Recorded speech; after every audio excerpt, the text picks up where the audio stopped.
First and foremost important thing on this table are your punch needles. A punch needle comes in two styles. One is a wooden handle and the other one is a metal handle.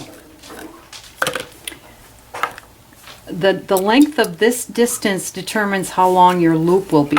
So number 9, which is what this is a standard number to use with these rugs.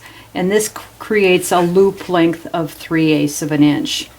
Then you've got your number 8s, which are used for working on the hemmed area, and also when you go to outline.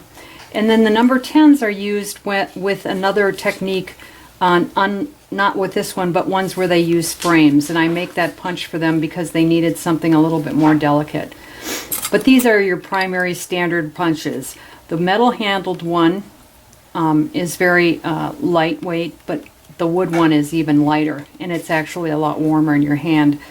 So based on what your preference is, you can choose which needle you want. The next thing that's real important is our backing, and because this is a frameless technique, our backing is woven string, as you can see, and we hem it and then we silk screen a design on the back. And when you pick a rug, you can change the colors because your diagram will have the number of this space and this space, and you will be able to say, okay, I'd want to change number 1 color to blue instead of green. It's very easy. It's kind of like paint by numbers. Then the third thing that's real important is our wool. It's a color fast worsted wool that is actually a 3-ply tapestry, but it differs from the stuff you use on traditional needlepoint in that the twist of the yarn is special, so that when the loops are punched, you cut the top of the loop and it stands up straight. And we have 47 different colors. Then the other thing that's real critical is having a good pair of scissors. I like the Gienger scissors, and this one right here is a standard, a number 5 knife edge. But when you're getting into doing really fine shearing flat of the surface, you need the applique scissors.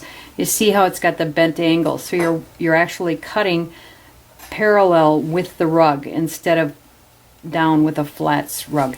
And then I also do have these, your fingers get really tired, and you can buy these little rubber inserts that actually make the holes a little bit tighter, but then they keep your fingers from getting calloused.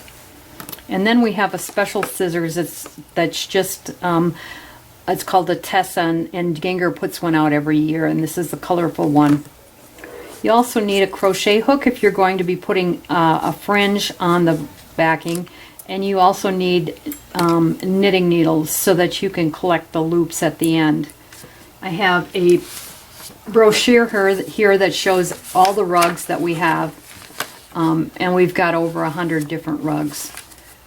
The other thing is my instructions here, which will tell you the same thing that my website shows you, and it's a nice thing to refer to if you're having difficulties or have a certain problem.